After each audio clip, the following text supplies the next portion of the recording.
بسم الله الرحمن الرحيم إلى حضرة النبي المصطفى رسول الله صلى الله عليه وسلم وإلى آله وأصحابه وذرياته وأهل بيته الكرام وللمسلمين والمسلمات والمؤمنين والمؤمنات الأحياء منهم والأموات, khususan ila arwah kepada ahli keluarga kita, kakek nenek, emak bapak, kerabat, saudara yang telah meninggal dunia.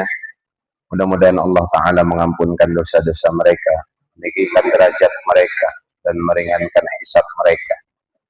Apabila ada di antara jamaah kita yang tidak sehat, semoga Allah memberikan kesembuhan kepadanya.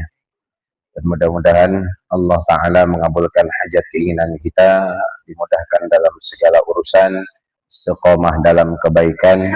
Ala hadhihin niyat. Al-Fatihah.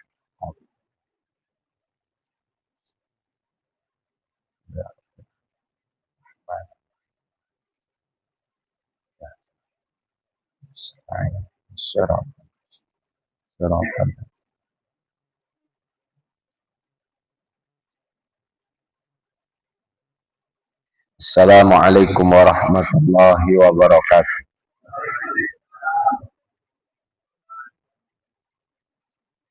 Nahmaduhu wa nusalli wa nusallim ala rasulihil karim wa ala alihi wa ashabihi ajma'in.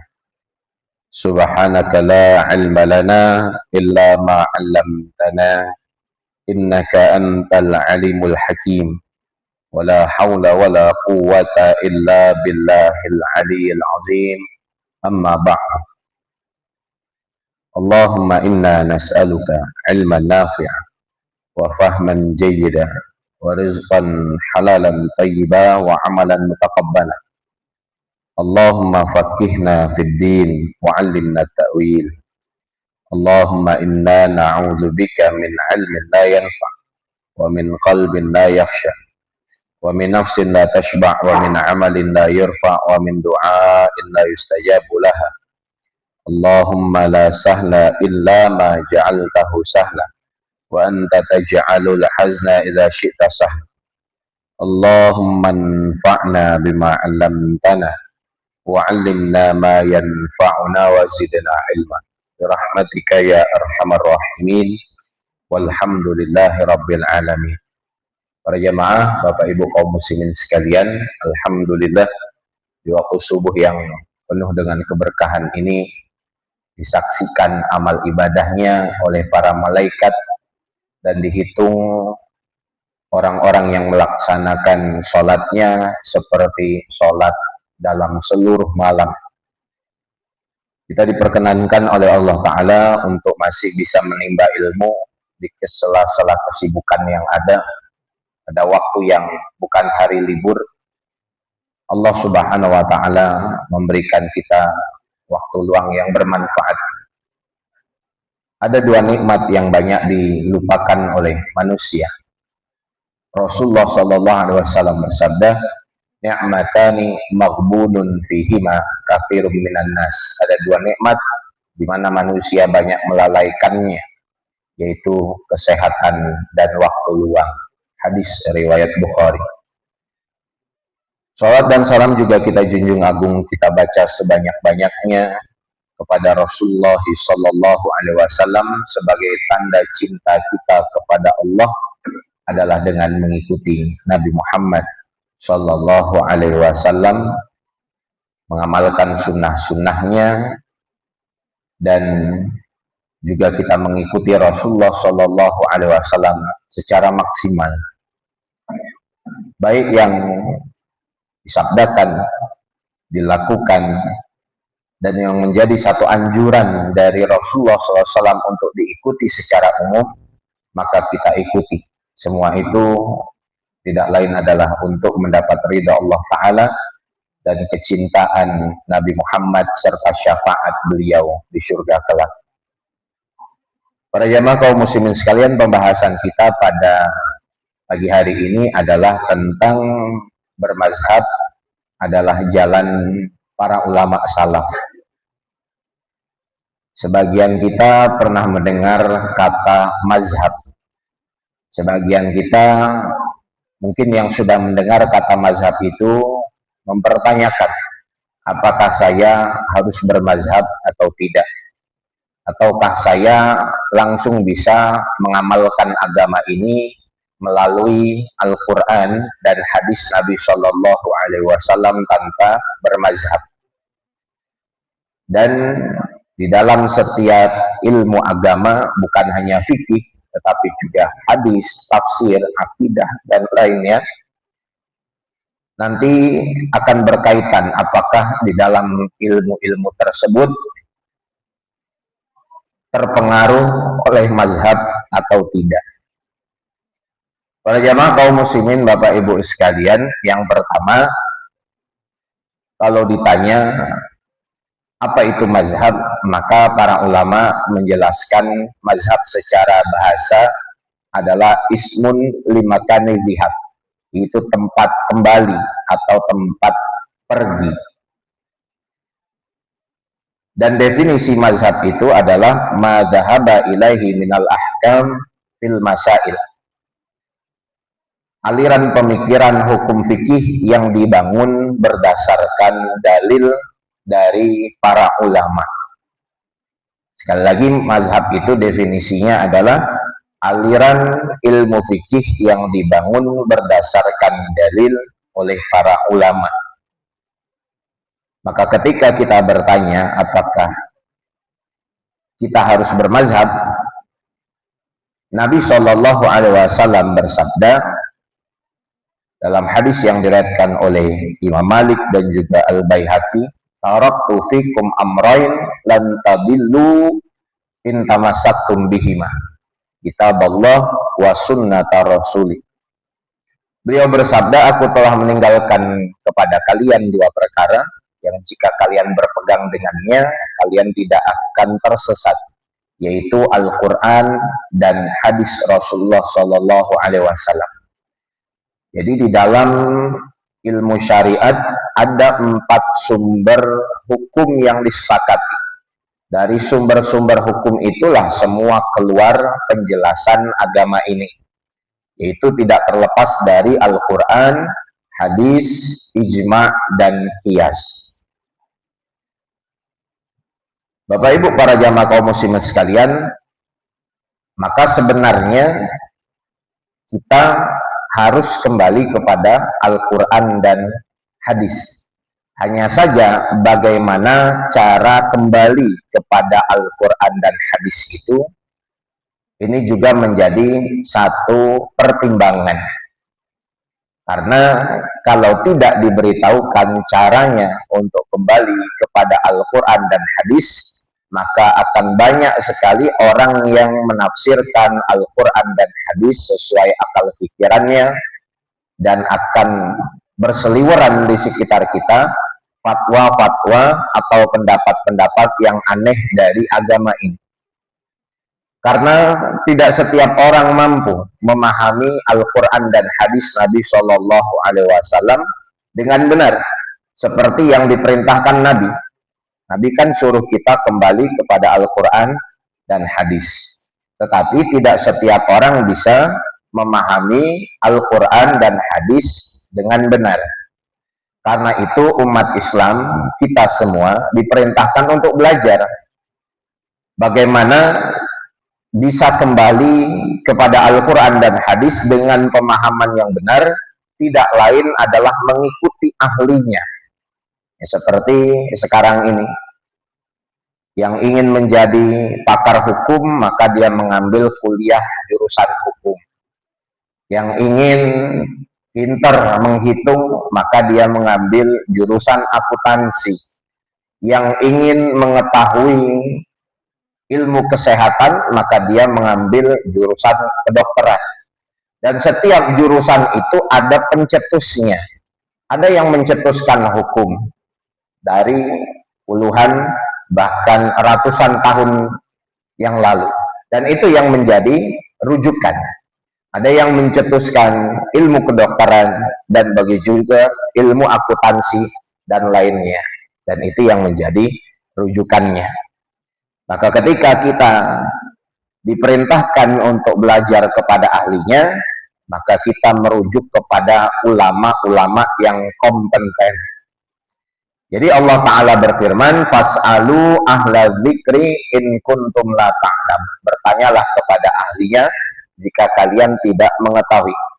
Maka muncullah para ulama yang kredibel, Bapak Ibu sekalian, melakukan istinbatul ahkam, penggalian hukum, kesimpulan-kesimpulan hukum dari Al-Quran dan hadis Nabi Shallallahu Alaihi Wasallam diajarkan kepada kita dalam bentuk matang. Jadi kita tidak disuruh untuk menggali, tetapi kita disuruh untuk menerima matangnya. Sehingga lahirlah ilmu Al-Quran, ilmu hadis, ilmu fikih, ilmu tasawuf atau tazkiyatun nafs, dan lain sebagainya. Maka diajarkan kepada murid-murid mereka. Ulama terdahulu yang kredibel ini mengajarkan kepada murid-muridnya. Murid-muridnya juga mengajarkan kepada orang-orang setelahnya sampai ilmu itu kepada kita. Maka kita mengetahui tata cara sholat itu dari ilmu yang sudah matang. Kita mengetahui tata cara puasa, tata cara toharoh bersuci dari ilmu yang telah disimpulkan berdasarkan banyak dalil yang sangat rumit. Seperti kita masuk ke rumah makan, kita sebagai pembeli tidak perlu mengetahui rendang itu terbuat dari apa. Kita seperti pembeli yang tidak harus mempelajari bagaimana cara masak rendangnya, bagaimana cara masak opor ayamnya, bagaimana cara masak gulainya. Kita menerima jadi. Jadi alangkah susahnya ketika setiap pembeli masuk ke rumah makan harus memasak sendiri. Yang tidak setiap orang itu mampu memasaknya. Maka kita serahkan agar daging itu, ayam itu, bumbu-bumbu itu terasa sedap di lidah, kita serahkan kepada ahlinya, yaitu para chef dan koki masak. Nah, ketika sudah ada ulama yang menyimpulkan hukum-hukum dari Al-Quran dan hadis, diakui pada setiap zaman, ratusan tahun yang lalu, maka kita tidak perlu susah untuk menggali kembali atau meneliti kembali apa yang menjadi rujukan dari Al-Quran dan hadis itu, sedangkan penelitian kita tidak atau belum tentu lebih baik dari para ulama terdahulu. Maka Bapak Ibu kaum muslimin sekalian, sehingga muncullah ulama-ulama seperti Imam Abu Hanifah, Imam Malik bin Anas, Imam Muhammad bin Idris Asy-Syafi'i, dan juga Imam Ahmad Ibnu Hanbal. Jadi secara keseluruhan garis besar, kita semua ini mengikuti 4 orang tersebut di dalam berbagai macam aspek. Jadi tidak ada yang mengatakan bahwa ini pendapat saya. Itu satu kekeliruan, karena pendapat yang dikatakan dan diklaim sebagai pendapat saya ternyata telah dikeluarkan pendapat itu puluhan bahkan ratusan tahun yang lalu oleh para ulama. Jadi bahasa mudahnya kita tinggal copy paste saja, tinggal mencontoh. Jadi apapun yang kita lakukan dalam ibadah, muamalah, muasyarah, dan juga akhlak tidak terlepas dari 4 ulama ini. Kenapa kok hanya 4 ulama ini? Karena alasannya dalam hadis riwayat Bukhari, Rasulullah SAW bersabda, khairun nasi qarni, tsummal ladzina yalunahum, tsummal ladzina yalunahum. Sebaik-baik generasi adalah generasiku, kata Nabi. Kemudian 100 tahun setelahnya, kemudian 100 tahun setelahnya. Maka yang dikatakan generasi terbaik di zaman itu adalah generasi salaf. Siapa generasi salaf itu? Generasi salaf adalah orang yang hidup di bawah 300 Hijriah. Itu pada tahun 100 Hijriah pertama, Rasulullah SAW dan para sahabatnya pada tahun 100 Hijriah kedua, para tabi'in, orang-orang yang mengikuti sahabat Nabi, dan pada tahun 100 Hijriah ketiga, yaitu tabi'ut tabi'in, atau juga masuk di dalamnya tabi'ul atba, pengikut para tabi'in, yang semua itu masih sangat dekat dengan zaman Nabi Muhammad Shallallahu Alaihi Wasallam. Semakin dekat mereka kepada zaman Rasulullah, semakin mereka mengetahui dalil-dalil agama ini secara pasti atau lebih murni dibandingkan kita yang dihadapkan hari ini. Sudah banyak sekali perbedaan pendapat. Maka 4 imam mazhab itu mereka disebut ulama salaf karena masih berada pada generasi yang terbaik. Jadi Nabi Muhammad, sahabatnya, tabi'in, kemudian bawahnya tabi'ut tabi'in. Tabi'ut tabi'in itu siapa? 4 imam mazhab itu. Kemudian bawahnya lagi pengikut para tabi'in. Siapa? Mulai dari Imam Bukhari, Imam Abu Daud, Imam Tirmizi, dan seterusnya.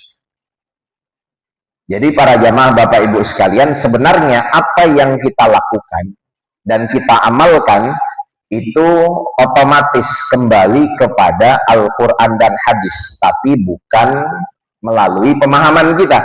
Karena pemahaman kita ini pasti salah, melainkan mengikuti pemahaman para ulama yang kredibel, diantaranya 4 imam mazhab itu. Kenapa hanya 4? Bukankah ulama terdahulu itu puluhan bahkan ratusan orang? Maka sebenarnya mazhab itu tidak dibatasi hanya 4 saja. Zaman dahulu setidaknya ada 10 mazhab atau aliran pemikiran di dalam agama ini yang populer dan diakui.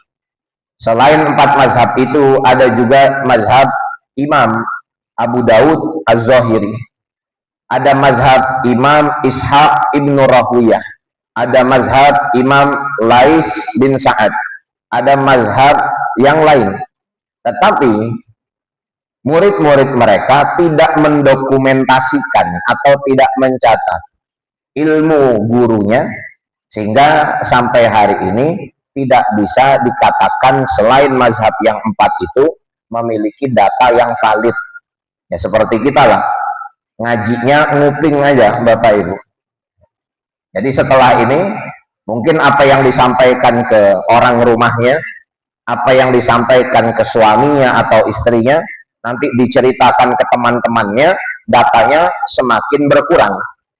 Kenapa? Karena tidak ada catatan. Kata Ustadz haram, padahal Ustadznya nggak bilang haram. Kenapa? Karena kita cuma mengandalkan ingatan. Maka dari sini kita tahu bahwa pendiri 4 mazhab itu semuanya berada di generasi yang terbaik.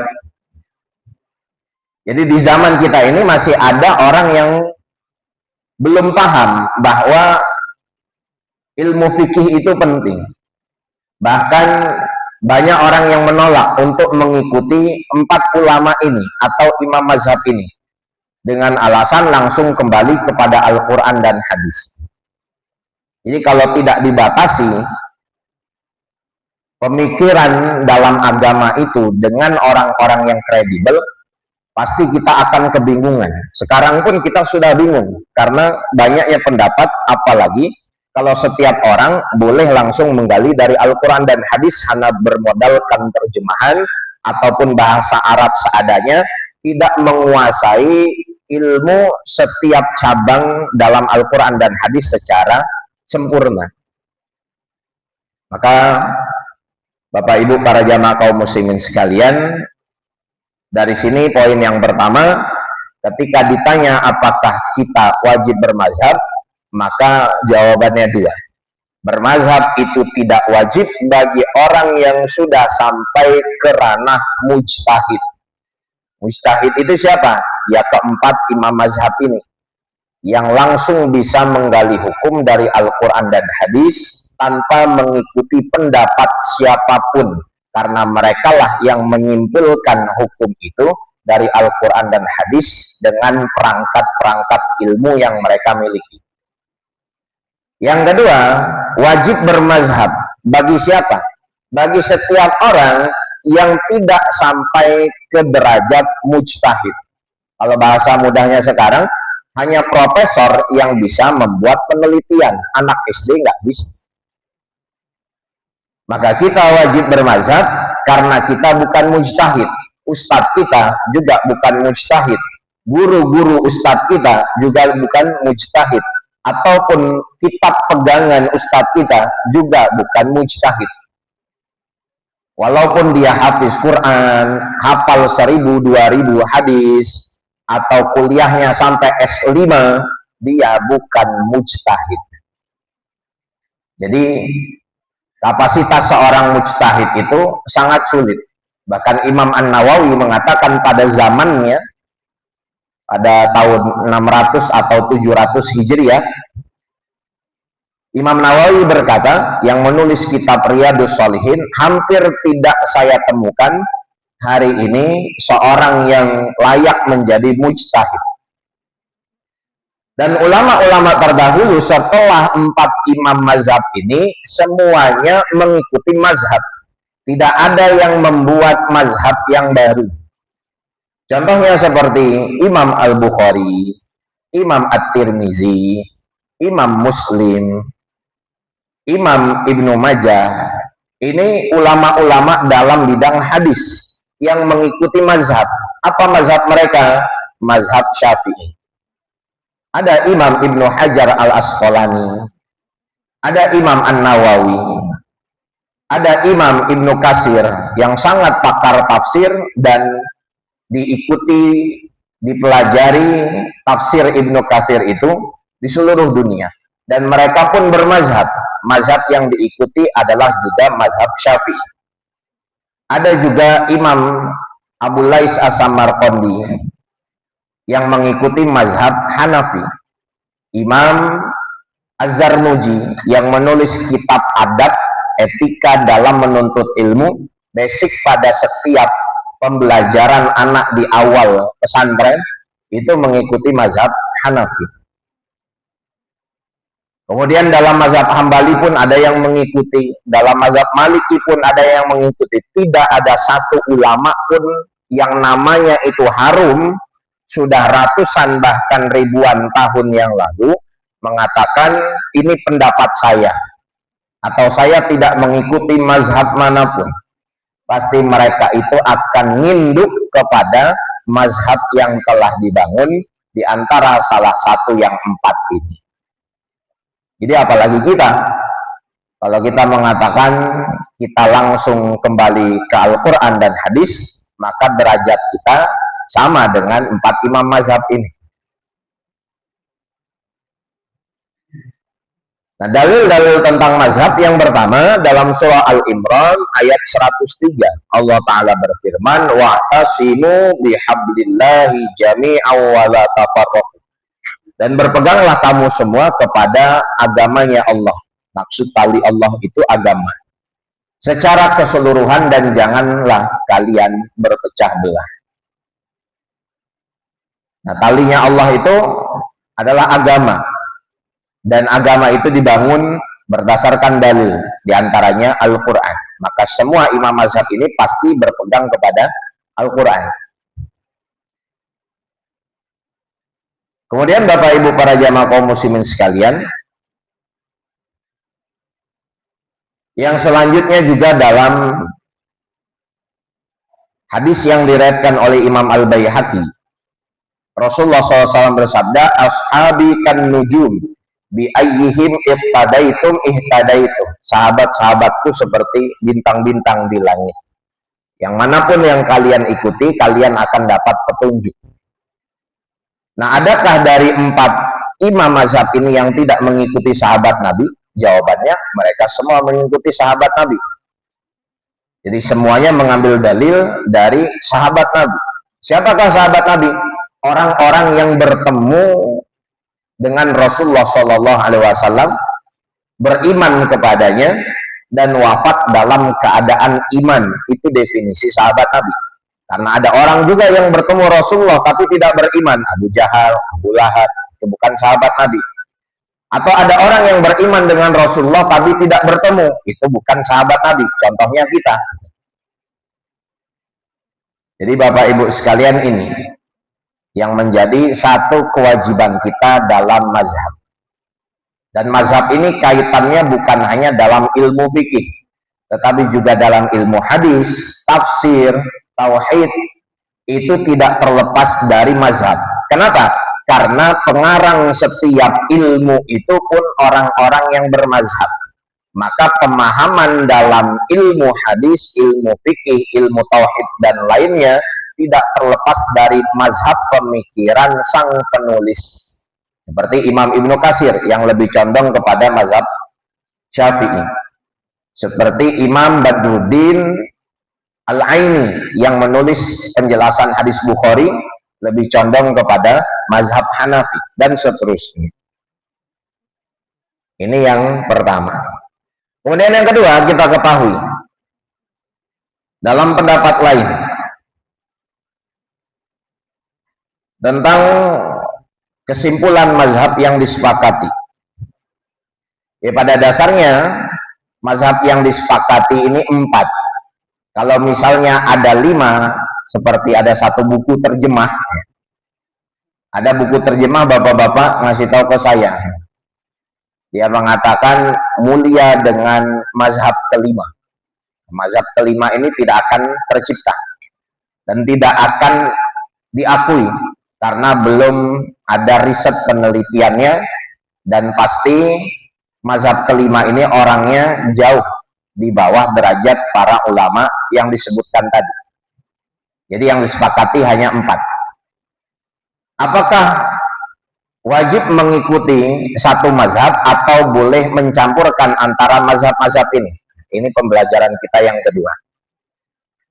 Baik, sebenarnya tidak ada satu kewajiban mengikuti salah satu dari 4 mazhab. Bapak harus ikut Hanafi, ataupun ikut Syafi'i, ataupun ikut Hambali, ataupun ikut Maliki. Tidak. Tetapi kita boleh mengikuti dari mana mazhab yang 4 ini yang kita yakini sangat kuat pendapatnya. Dan perlu kita ketahui bahwa dari keempat mazhab ini semuanya menguatkan pendapat masing-masing. Jadi kalau ada yang melemahkan pendapat si A atau si B, wajar. Karena di situ ada khilaf atau perbedaan pendapat di antara ulama. Tetapi pada hakikatnya keempat mazhab ini sama-sama menguatkan pendapatnya masing-masing. Contoh, yang sholat subuh menggunakan kunut berdasarkan dalil. Yang sholat subuh tidak menggunakan kunut juga berdasarkan dalil. Jadi sebenarnya keduanya benar. Hanya saja di mana kita tinggal, di situ yang mayoritas kita terapkan dan kita ikuti. Contohnya Bapak tinggal di Saudi, maka jangan berkunut di sana. Ataupun ketika pergi haji dan umroh, imamnya tidak kunut, jangan kunut sendirian. Kenapa? Karena di situ kita mengikuti yang mayoritas. Itu mazhab Hambali diantaranya yang berlaku. Nah, contohnya di Indonesia, yang mayoritasnya apa? Berkunut.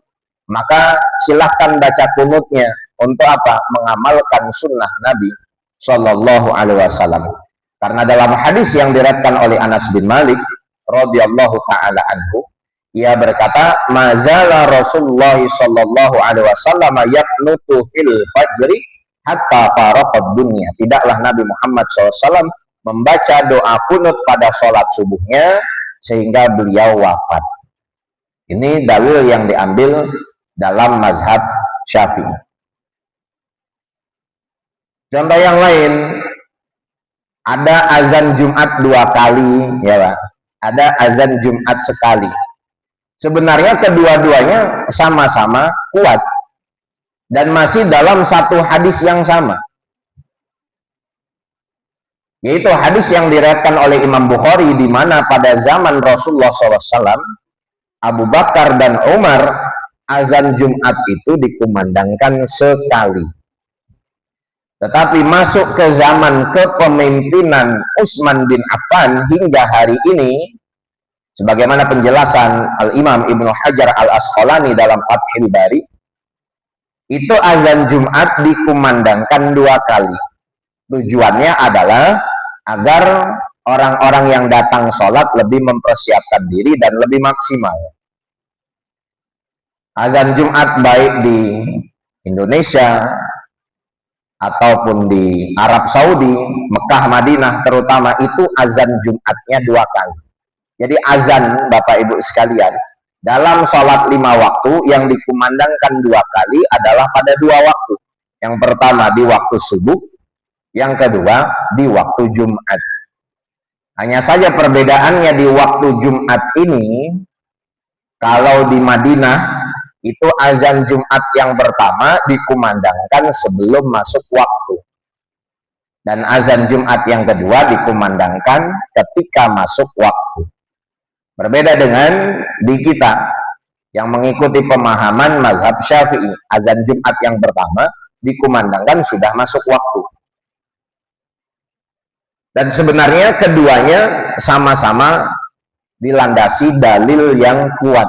Azan Jumat yang sekali dan juga yang 2 kali, yang menyatakan kesunahan kunut subuh dan yang memilih untuk tidak berkunut.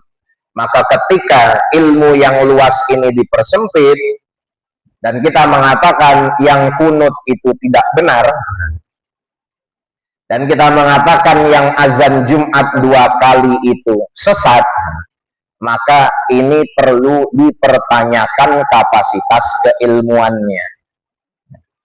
Untuk menjadi orang-orang yang luwes, artinya nggak keras Bapak Ibu, harus menjadi orang-orang yang luas, yaitu banyak literasi ilmunya, nggak sempit pemahamannya. Ini dari 2 contoh. Dan masih banyak lain seperti bismillahnya jahar atau sir. Kemudian ketika sujud, apakah meletakkan kedua lutut dulu atau kedua telapak tangan dulu, dan seterusnya. Jadi karena banyak sekali perbedaan di antara keempat mazhab ini, maka kita tidak mungkin mengikuti semuanya. Maka kita pilihlah mazhab yang mayoritas. Contoh sederhana yang lain seperti ini. Saya tinggal di Jawa Tengah. Orang Lampung tinggal di Jawa Tengah. Maka mana yang benar? Saya di Jawa Tengah berbahasa Lampung atau saya mempelajari bahasa Jawa untuk memudahkan diri saya berkomunikasi? Enggaklah, saya maksa aja, pokoknya di pasar, di supermarket, di warung saya ngomong bahasa Lampung. Salah nggak Pak? Ya nggak salah kan? Kan saya orang Lampung. Tapi salahnya ketika saya menempatkan bahasa Lampung tidak pada tempatnya. Sehingga akan terjadi banyak perbedaan, bahkan salah paham. Atosnya Jawa dengan atosnya Sunda saja sudah beda Pak. Jadi yang benar saya mempelajari bahasa Jawa. Nah begitu juga, misalnya ada yang belajar dari Timur Tengah kembali ke Indonesia membawa mazhab Hambali. Ada yang belajar dari Pakistan kembali ke Indonesia membawa mazhab Hanafi. Ada yang belajar dari Sudan kembali ke Indonesia membawa mazhab Maliki. Mazhab yang dibawa itu tidaklah salah, karena semuanya adalah ahlu sunnah wal jamaah. Tetapi salahnya di mana? Ketika mazhab itu diterapkan di Indonesia yang sudah menganut satu mazhab ratusan tahun yang lalu. Di Indonesia ini kan mayoritasnya menganut mazhab Syafi'i. Kemudian di mazhab Syafi'i itu diterapkanlah mazhab Hambali contohnya. Sehingga kata yang mazhab Hambali, kunut subuh ini lemah dalilnya, tinggalkan. Bismillah jahar itu enggak ada dalilnya, yang benernya sir. tahlilan yasinan ini sesat, tinggalkan. Misalnya, contoh, ini yang menjadi perpecahan di tengah umat. Sebenarnya kalau untuk pengamalan pribadi tidak masalah. Misalnya saya pulang dari Pakistan, saya mengamalkan mazhab Hanafi, tidak masalah. Tetapi saya menyebar luaskan mazhab Hanafi di tempat yang sudah ada pemahaman mazhab Syafi'i ratusan tahun. Maka itu yang keliru. Makanya ketika Imam Ahmad bin Hambal, Imam Ahmad ini siapa tadi, Bu? Pendiri mazhab Hambali, seorang mujtahid. Ketika Imam Ahmad bin Hambal ditanya, wahai Syekh, kami adalah orang-orang yang tidak berkunut subuh. Namun ketika kami mengikuti imam yang kunut subuh, apa yang harus kami lakukan? Lantas Imam Ahmad bin Hambal yang mazhab Hambali itu tidak berkunut subuh, mengatakan apa? Jangan sholat di belakang dia, gitu. Enggak lah.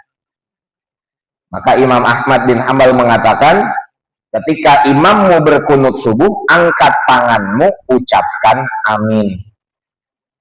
Tapi realitanya sekarang ada orang yang lebih tinggi dari Imam Ahmad bin Hambal. Imamnya kunut, dia nggak mau ngangkat tangan. Ya berarti kan lebih luas ilmunya dari Imam Ahmad. Mohon maaf ini. Nah begitu juga kalau imamnya nggak kunut, jangan kunut sendirian. Jadi kita mengikuti imam. Oleh karenanya para jamaah kaum muslimin sekalian, maka dari sini apa yang sudah diamalkan ratusan tahun di tengah-tengah masyarakat itu bukan dirubah, tetapi dicari dalilnya kalau belum tahu. Seperti apa yang diamalkan ratusan tahun di masyarakatnya, diantaranya yasinan, tahlil, kemudian mengirimkan doa kepada orang yang sudah meninggal dunia.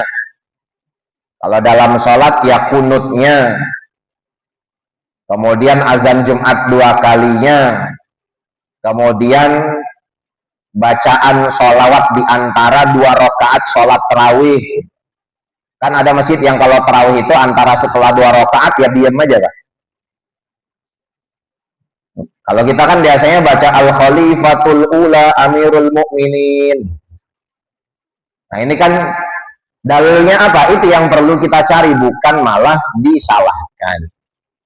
Karena itu telah dibangun puluhan bahkan ratusan tahun yang lalu oleh para ulama yang kredibel. Tentulah itu bukan asbun, bukan hanya asal bunyi, tapi ada dalilnya, ada rujukannya.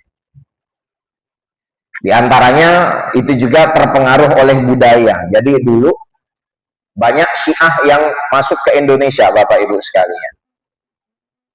Jadi orang-orang Syiah itu kan anti kepada sahabat Nabi. Maka ada seorang raja di daerah Jawa yang membuat aturan antara 2 rakaat sholat tarawih itu dengan membaca Khalifah Ula, Khalifah Saniyah, mulai dari Abu Bakar, Umar, Utsman, Ali. Kan kita mendoakan radhiyallahu anhu, dan yang Syiah tidak akan mengatakan radhiyallahu anhu karena Syiah melaknat orang-orang tersebut.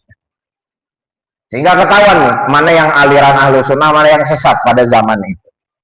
Dan menjadi kebiasaan kita hingga sekarang. Dan itu tidak bertentangan dengan Al-Quran ataupun hadis Nabi Sallallahu Alaihi Wasallam. Para jamaah kaum muslimin, Bapak Ibu sekalian rahimakumullah. Ini yang pertama. Jadi ini yang ketiga. Kita mengikuti mazhab yang mayoritas yang berlaku. Yang kedua, bolehkah kita mengikuti mazhab lain selain mazhab yang kita ikuti? Contohnya kita mengikuti mazhab Syafi'i. Bolehkah saya mengikuti mazhab selain Syafi'i? Jawabannya boleh. Dalam satu ibadah yang tidak sepaket atau bahasa fikihnya dalam qodiyah yang berbeda. Contoh, kita sholat mengikuti tata cara mazhab Syafi'i. Kita sholat mengikuti Rasulullah, hadis-hadis yang difahami melalui mazhab Syafi'i. Nah, di dalam zakat kita tidak mengikuti mazhab Syafi'i. Bapak-bapak ada yang zakat pakai uang kan? Itu nggak ngikut mazhab Syafi'i, tapi mengikuti mazhab Hanafi. Boleh tidak berzakat dengan uang? Ya boleh, karena masih dalam ahlu sunnah wal jamaah, dan ibadah yang berbeda. Sholat dengan zakat nggak ada kaitan. Tetapi ketika sholat ini mengikuti keempat mazhab, maka ini yang akan menjadi rusak ibadahnya. Karena satu sama lain mazhab ini, ada yang mengesahkan, ada yang tidak, ada yang mengatakan wajib, ada yang tidak wajib. Contohnya,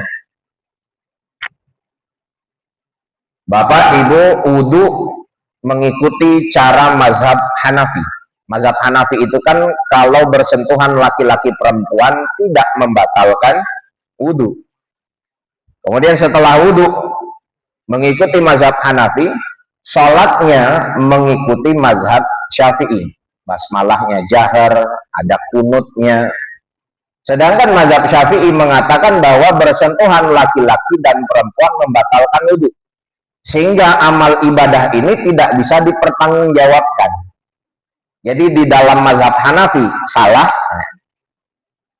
karena ada kunutnya, di dalam mazhab Syafi'i salah karena wudunya dianggap sudah batal. Akhirnya tabrak kanan, tabrak kiri. Jadi bukan mazhab Hanafi, Maliki, Syafi'i, Hambali, tapi mazhab campur sari. Jadi yang mana yang menurut dia enak itu yang dia ikut. Nah begitu juga saya mengajarkan fikih kepada Bapak Ibu, makanya saya kasih tahu kitabnya. Kitab yang dipelajari adalah kitab Al-Mukhtasarul Latif yang ditulis oleh Syekh Abdullah Bafadol. Ini kitab fikih ibadah yang dipahami dalam mazhab Syafi'i. Nah, misalnya belajar fikih sholat, begitu juga harus tahu fikih sholat yang dipelajari ini ke mazhab apa. Kemudian dikatakan fikih sholat yang dipelajari misalnya langsung ke Al-Quran hadis, nggak bisa. Kenapa? Karena tidak terlepas dari pemahaman mazhab. Kita langsung ke Al-Quran dan hadis, atau kita langsung ke Rasulullah itu ngelewatin berapa ratus bahkan berapa ribu tahun, nggak akan bisa. Jadi kita perlu perantara. Perantaranya siapa? Para ulama, ke ulama sebelumnya, sampai ke siapa? Sahabat Nabi yang melihat Nabi Muhammad SAW melaksanakan sholat. Nah ini diantaranya. Jadi nggak boleh kita mencampur adukan mazhab. Sholatnya dalam mazhab Syafi'i, tapi sebagian pengamalannya mazhab Maliki. Bagaimana contohnya?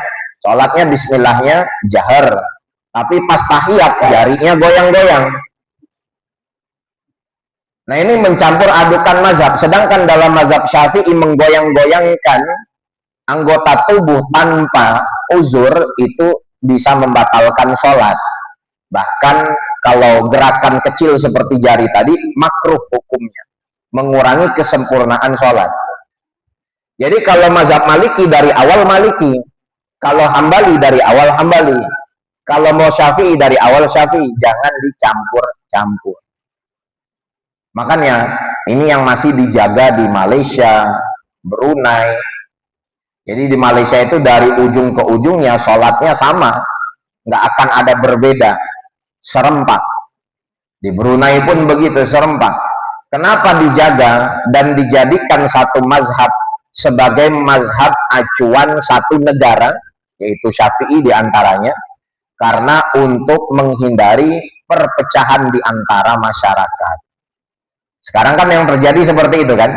Di kita karena mazhab itu tidak ditentukan, alirannya apakah Hanafi, Syafi'i, Hambali, Maliki tidak ditentukan, sehingga pengajian A menyalahkan yang B menyalahkan yang A, satu sama lain nggak teguran, assalamualaikum nggak dijawab, kenapa Pak nggak dijawab? Dia mah orang yang suka yasinan, ngapain dijawab salam, dan seterusnya. Ini kan menunjukkan kesempitan ilmu. Kalau perbedaan itu tidak bisa dihilangkan, maka carilah persamaannya. Maka dari sini Bapak Ibu kaum muslimin sekalian, ini yang pertama, tidak boleh pindah mazhab atau mencampurkan mazhab. Yang kedua, boleh mengamalkan mazhab yang lain dalam ibadah yang berbeda, contohnya sholat dan zakat. Yang ketiga, boleh pindah mazhab karena darurat. Contoh daruratnya seperti apa? Waktu haji, di mana mazhab Syafi'i berpendapat bahwa aula mastumun nisa, firman Allah Ta'ala menyentuh perempuan itu artinya yang menyentuh. Jadi kalau bersentuhan, menyentuh yang bukan mahram, batal wudhunya, sengaja ataupun tidak sengaja. Sedangkan ketika kita melaksanakan haji, sulit menghindari kontak fisik antara laki-laki dan perempuan yang bukan mahram. Kalau masih kekeh mengamalkan mazhab Syafi'i, susah untuk menyelesaikan diantaranya ibadah tawaf yang syarat sahnya harus suci, harus punya wudhu. Maka di saat itu dia pindah ke mazhab Hanafi ataupun di mazhab yang lain yang menyatakan bersentuhan laki-laki perempuan tidak membatalkan wudhu. Boleh. Jadi bukan hanya harus selalu satu mazhab. Jadi mazhab ini mengatur kita tata cara ibadah yang baik dan benar, dan supaya kita tidak bingung. Kita ini ibarat musafir yang pergi ke satu tempat tidak tahu arah jalan. Misalnya Bapak baru pertama kali pergi ke Jakarta. Zaman dulu kan nanya orang ya Pak. Kalau sekarang kan nanyanya Google Map.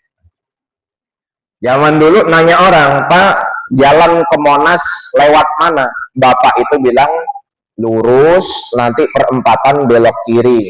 Setelah lampu merah kedua, kanan, udah kelihatan Monasnya. Nah, kita ditunjukkan satu jalan, mudah kan? Tapi kalau Bapak nanya, Pak, jalan menuju Monas kemana? Terus yang ngasih tahu bilang, ada 4 jalan, Mbak. Bapak lewat depan ini lurus aja, belok kanan, belok kiri, nanti ada 2 lampu merah Bapak bisa sampai, atau belok kiri juga bisa, tapi Bapak agak muter. Atau belok sini yang jalan pintas Pak, tapi di sini hanya bisa lewat motor, mobil nggak bisa. Kira-kira Bapak mau pilih yang mana? Bingung nggak? Nah begitu. Ketika belajar fikih wudhu yang dijelaskan 4 mazhab, ketika belajar fikih sholat yang dijelaskan semua mazhab, ketika belajar fikih zakat yang dijelaskan 4 mazhab, bingung kita selaku orang awam. Sebenarnya yang mana? Kok ini boleh, itu boleh, semuanya boleh. Maka Bapak Ibu para jamaah kaum muslimin sekalian, ini yang keempat ya. Jadi boleh pindah mazhab karena darurat. Dan yang terakhir adalah kenapa mazhab Syafi'i yang mayoritas di Indonesia? Kenapa bukan Hanafi, bukan Hambali, begitu kan? Karena yang pertama, mazhab Syafi'i ini merupakan mazhab yang dianut oleh mayoritas ulama Indonesia. Jadi tentulah ulama yang mengajarkan kita dalil-dalil agama itu, mengajarkan kita dengan mazhab yang mereka ikuti. Seperti yang juga dikatakan oleh ulama Mekah sekarang, ada Syekh Soleh Fauzan, ada yang sudah meninggal Syekh Soleh Ibnu Utsaimin, itu mengatakan bahwa di mana kalian berpijak, ikutilah mazhab yang telah berlaku di tempat itu, supaya menghindari perbedaan pendapat. Jadi bisa menyesuaikan dan tidak banyak perpecahan kalau mengikuti yang Syafi'i, karena mayoritas ulama kita Syafi'i. Yang kedua, mazhab Syafi'i ini adalah mazhab ketiga yang menggabungkan antara mazhabnya Hanafi dan juga mazhab Maliki. Mazhab Hanafi itu kan terkenal dengan pemikirannya yang kuat, tapi dalil-dalilnya kurang. Sedangkan mazhab Maliki terkenal dengan dalil-dalilnya, tapi pemikirannya kurang. Maka Imam Syafi'i yang murid dari Imam Malik, Imam Syafi'i yang juga belajar kepada murid Imam Hanafi, itu membuat mazhab Syafi'i, aliran pemikiran mazhab Syafi'i yang menggabungkan dengan pemikiran yang kuat dan juga dalil-dalil yang kuat. Dan kalau kita lihat presentasenya Bapak Ibu sekalian, mulai dari 4 mazhab ini berdiri hingga sekarang, jadi di seluruh dunia ini yang paling banyak mengamalkan itu mazhab Hanafi. Mazhab Hanafi ini sekitar 45%. Kemudian mazhab Syafi'i itu 28% di seluruh dunia ya. Mazhab Maliki itu 15% dan mazhab Hambali itu 2%. Ya, keempat ini sama-sama benar. Nggak ada yang salah satupun karena semuanya berijtihad dengan kemampuan maksimal. Jadi kita tinggal ikuti. Jadi semakin banyak guru, semakin luas ilmu kita dan akan kurang pengingkaran dalam agama. Man kathura ilmuhu qalla inkaruh. Oleh sebab itu, sebenarnya yang sudah kita amalkan ini adalah mengikuti mazhab Syafi'i. Sholat kita, puasa kita, zakat kita, hanya saja berkembang dengan zaman. Ada mazhab-mazhab lain yang perlu kita ambil sebagai pilihan karena untuk memudahkan masyarakat. Seperti zakat tadi contohnya. Ya tahun 60-70-an saya yakin zakatnya pasti mayoritas dengan beras. Dibandingkan sekarang yang antara beras dengan uang itu ya 60-40 begitu kan. Ya tapi tidak masalah, asalkan masih dalam satu mazhab dan tidak mencampur adukan beberapa mazhab di dalam satu ibadah. Wallahu ta'ala a'lam bissawab. Nah, ini diantara yang sama-sama kita pelajari pada pagi hari ini. Bermazhab adalah jalan para ulama salaf. Kalau kita ngikut ulama salaf, ya kita adalah orang yang bermazhab. Begitu. Mungkin ada yang mau ditanyakan atau ada yang tidak sesuai, silahkan ditanyakan oleh Bapak Ibu sekalian.